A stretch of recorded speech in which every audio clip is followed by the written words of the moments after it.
what do they have if they don't have a plan to cut emissions?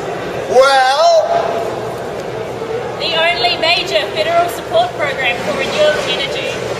A program funding energy efficiency upgrades for homeowners. Funding for Canada's Climate Science Foundation. Funding for Canada's Climate Science Foundation.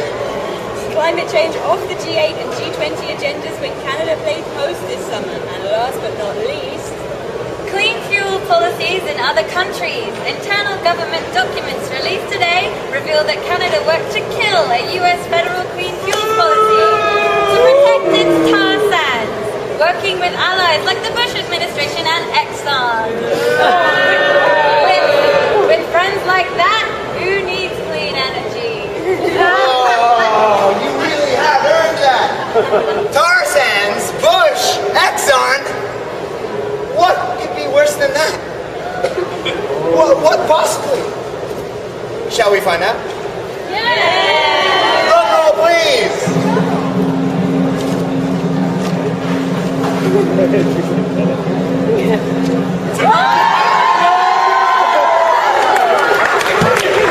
Canada, again, this is unprecedented.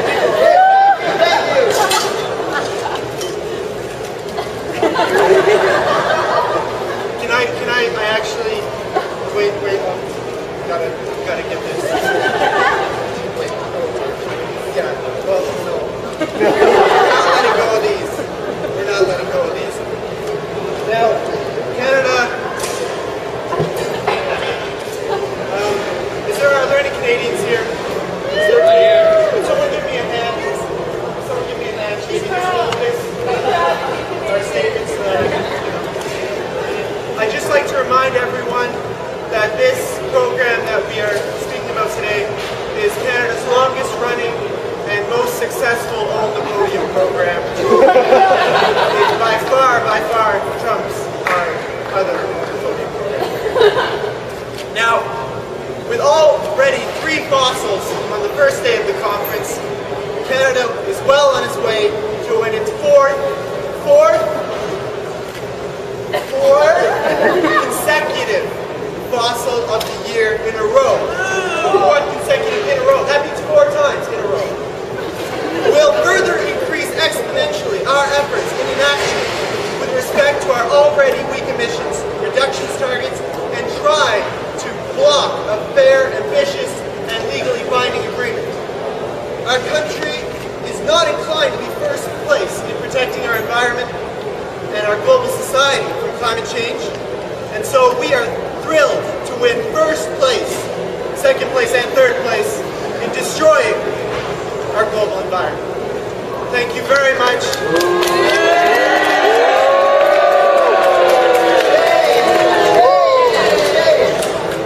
So, some of you may have thought the US Senate wasn't too helpful on climate change. Look at this!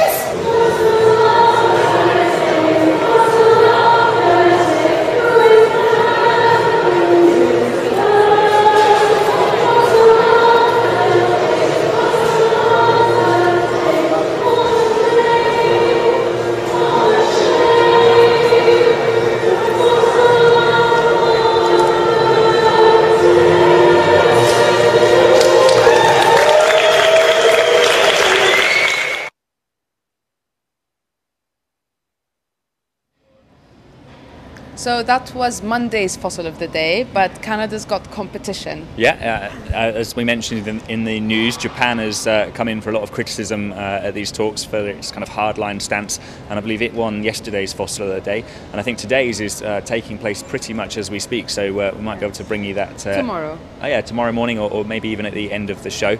What did you make of it as an experience? It's a bit of a colourful interlude to the negotiations. It was a colourful interlude. That's a really good way of describing it.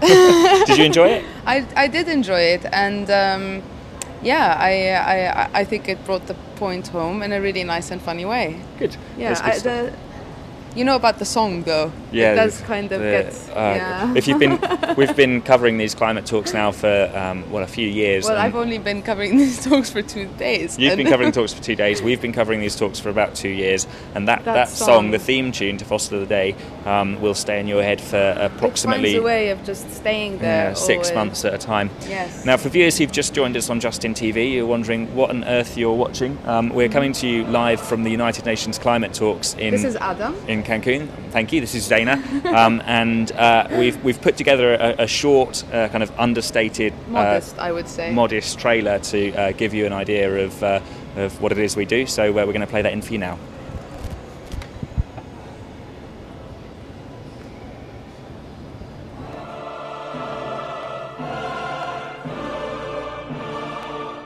Since 2007, OneClimate has been the live broadcaster for the global climate movement. More than 5 million people from 186 countries have tuned into our coverage of COP13, COP14, COP15, and in 2010 already, you've been able to watch no less than 3 major climate meetings from your laptop. Now, bigger, bolder, better, and with a prettier presenter than ever before, we bring you Cancun Live!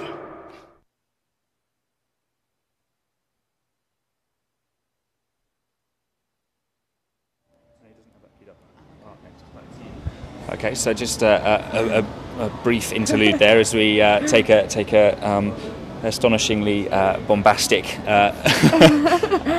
overview of our coverage of these climate talks. And you may know the climate talks have been going on for years and years now, and it's a huge international effort to try and deal with a huge international problem.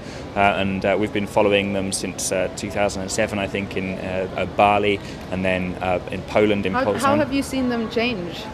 Oh, it's a difficult question.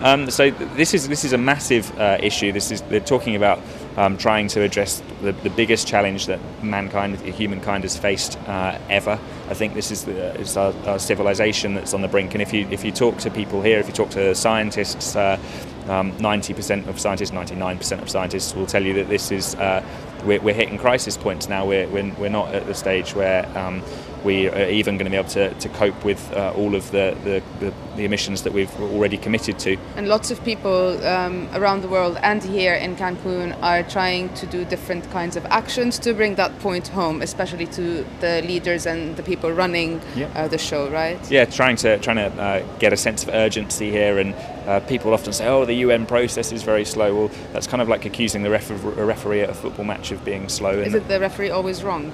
The referee's always wrong. Actually, we've got hundreds of countries here trying to deal with a really difficult problem, and you'd expect it to be slow. There is progress, and we're hoping to see some real progress when it comes to some of the big issues at these talks, like forestry, because of course you chop down trees, then not only is it rubbish for people living nearby them and rubbish for the environment and all of the rest, actually you chop down what are essentially huge carbon sinks and release a lot of carbon into the atmosphere in the process because they're often burnt. And everyone who wants to find out more about all these issues should just watch us every day. We will be here live. So discreet self-promotion. Yeah, we're going to be here live. We're going to be broadcasting, I think, from about 4 o'clock in the afternoon local time. I think that's 5 o'clock Eastern time US and about 10 o'clock in the UK.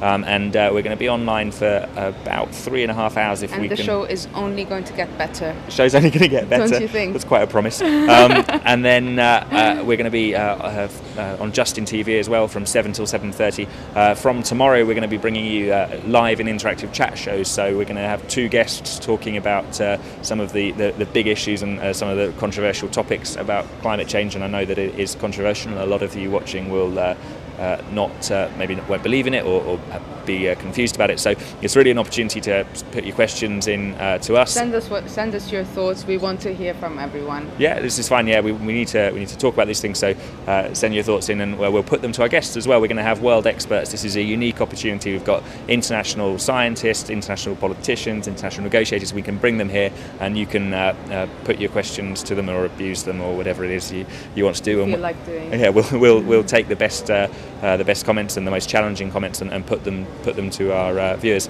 As Zaina said, there's a lot of people here trying to get the message out about climate change and trying to encourage people to think about it in a serious way, but also it's been very creative. Yeah, trying to reach yes. people at a level where they can engage with it without necessarily reading thousands of pages of science. So there's been some more kind of artistic endeavours as well. We arrived on Sunday. On Sunday, and we shot a piece with Tick Tick Tick, who are a big global climate movement here, and they've built a pyramid of hope. Don't say. Sorry, I wouldn't give the story away. It's a surprise. Okay, it's a surprise. They've been very busy. They've been very busy with very creative. You're going to fire me again. They've been very busy, very creative, and coming up with some artistic responses to climate change, which was certainly very impressive. I think it's very interesting to talk about art and climate change in general. For those of you who didn't catch the show from the start, we spoke about food. Culture. We spoke to the cloakroom staff and had their take on things. So we'll be getting lots of different perspectives. I think our tech guy, who's sitting behind the camera, is frantically queuing up a video now about. Is ready? Are you ready, Jamie? Tick Tick Tick's fabulous artistic endeavour, which I won't tell you what it is. We'll leave it to our video report. Enjoy.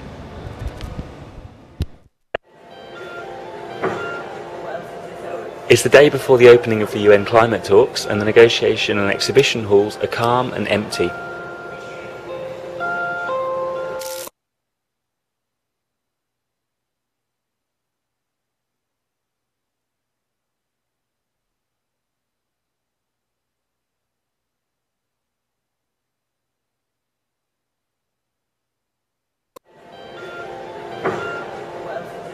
It's the day before the opening of the UN climate talks, and the negotiation and exhibition halls are calm and empty.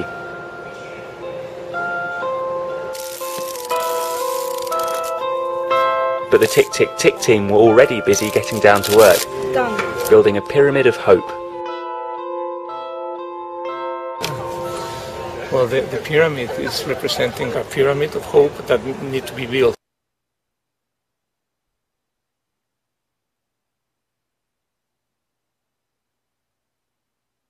There are many building blocks that are needed in order to get a fair agreement, a climate treaty.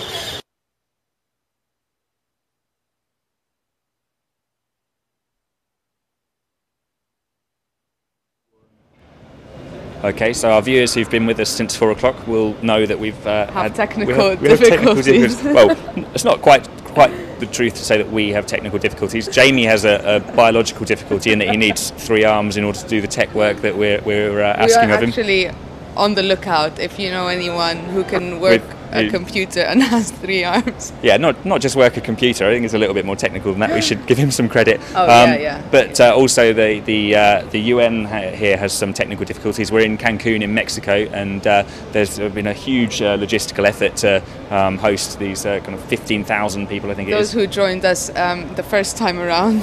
Yeah, a massive logistical effort to get this going, but yes. Unfortunately not quite big enough an effort to prevent the entire internet dying at... And of course, the thing is that lots of people here are relying on the internet. Yeah, as we've already said, we've got bloggers updating. You should visit adoptanegotiator.org if you want to find out what your country's negotiator is doing here. They've got a fantastic project. And lots of times as well, the regular media or the televisions don't cover these talks, and if the internet isn't working and if people can't come online and listen to us, they're going to be really missing out, don't you think? I think you're exactly right. Yeah, they are missing out. Jamie, I think we're going to give you another chance to see that video now. The internet has caught up with YouTube, which is where we're playing it from. And I should say, if you want to watch any of the clips we're producing, they're all going to be on YouTube. That's One World TV is the YouTube channel, so youtube.com/OneWorldTV. But we'll play that report for you again now, and hopefully the internet will keep up with it. It's the day before the opening of the UN climate talks, and the negotiation and exhibition halls are calm and empty.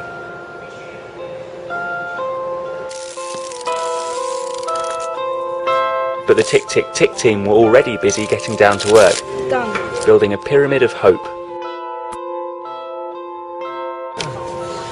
Well, the pyramid is representing a pyramid of hope that need to be built. There are many building blocks that are needed in order to get a fair agreement, a climate treaty. So some of those blocks are to be put here in Cancun. We use photos basically as the building blocks for the pyramid, and this is the whole world coming together to show all of our collective action. So we're expecting some collective action among the world leaders. I decided to come and skip all my final exams because this is the most important conference that all the world leaders can possibly come to.